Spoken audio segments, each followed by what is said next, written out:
almost all my jewelry comes from South Africa, where it's handmade by women there. There's usually someone, either a church or an AIDS clinic or a non-profit organization that will teach the women how to do the beadwork. They'll teach them some skill. It could be sewing, beading, child care, agriculture, and then that same organization will then help them market those products. So for instance, I work with a church, a Methodist church in Durban, that trains the women on how to do the beadwork. The women will come to them, and I will have created demand, so I'll place an order with the church and say, okay, I would like 10 of these necklaces per se. So the women will come to the church, the leader there of this group will hand the beads to them saying, here's what Sita's Emporium would like. She would like 10 of these necklaces, these specific colors. They'll go back to their township and their village and basically do the work in their own hut or environment. Sometimes they come together in more of a, I'll call it group therapy session, because a lot of them are grandmothers raising AIDS orphans. So for them, it's a time to come together, do the bead work, but also gain some social information or exchange information about things that are happening in their lives, whether it's positive or negative or seeking information. But the church will then take that, do the quality control, make sure everything is up to par, and then they will ship to me.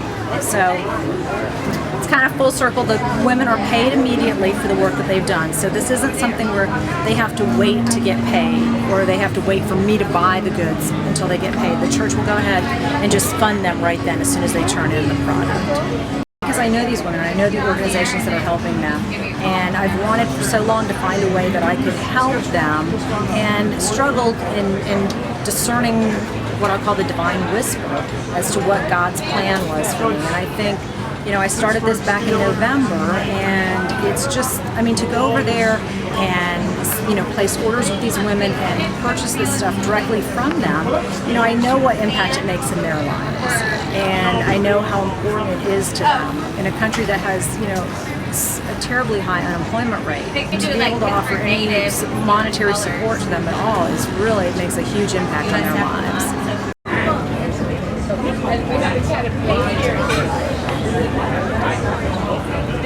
And a lot of the women that are doing this work are not young girls.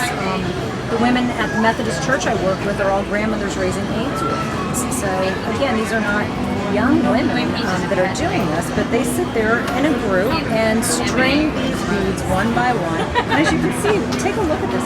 It's the detail is exquisite. They do phenomenal work, and it takes them quite a while to put together a piece like this. This isn't something that's done in 2 hours. This may take 2 days to do this. Well, what has happened is that the women, the AIDS epidemic has really ravaged South Africa, as well as Swaziland. And for the women to change the course of their future, they really need to become economically empowered so they can take control of their destiny.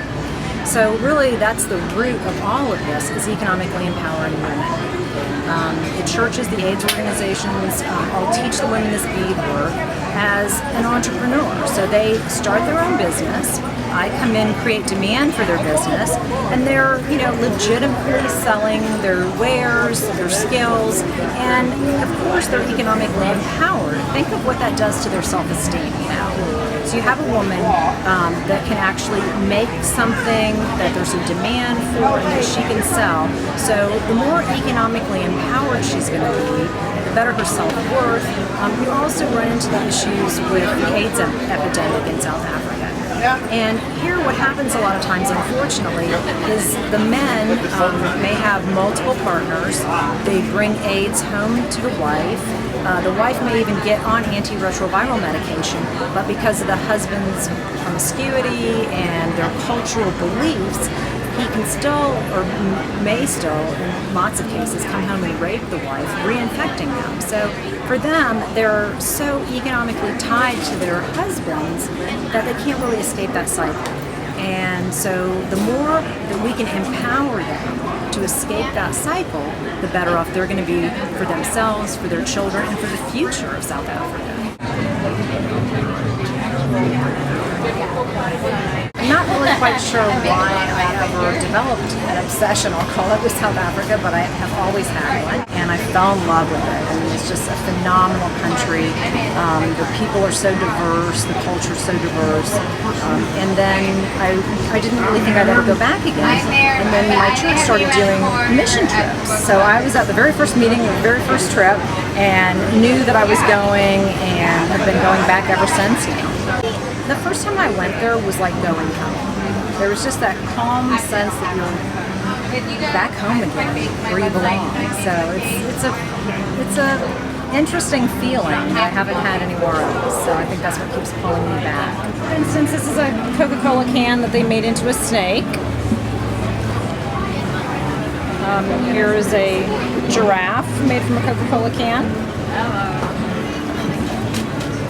Also, they've made picture frames out of a beer can, which Castle beer is a beer that's from South Africa. This is really unique. This is a helicopter that is made from a car tire. And this is a fair trade item that comes out of Cape Town, South Africa. Yeah, John's Pass. I also have telephone wire animals that are made from the telephone wire in South Africa.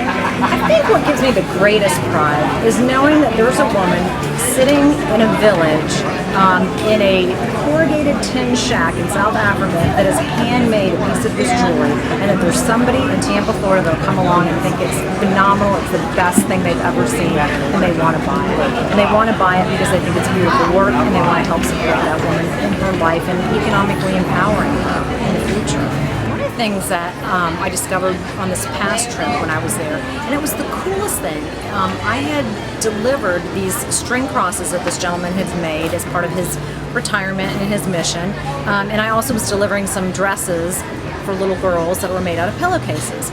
And I found it so fascinating on this trip because as I was handing these out to the different people, they would all hold their hands out to accept a gift, and it was always with these open, hands.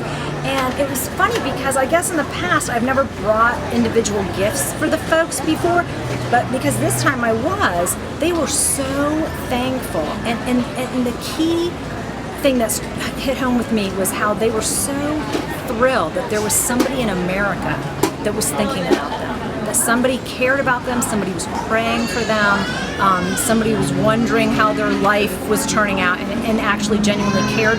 And even if it was just a simple, like, hey, I'm acknowledging you and I'm praying for you, that alone was hugely significant to them. Well, I'm in public health, so I know about a lot of different activities with the mission trips, and I think it's such a beautiful thing that not only are you wearing great jewelry, but you're also wearing hope and compassion on your body, and it's a great thing because we're helping others.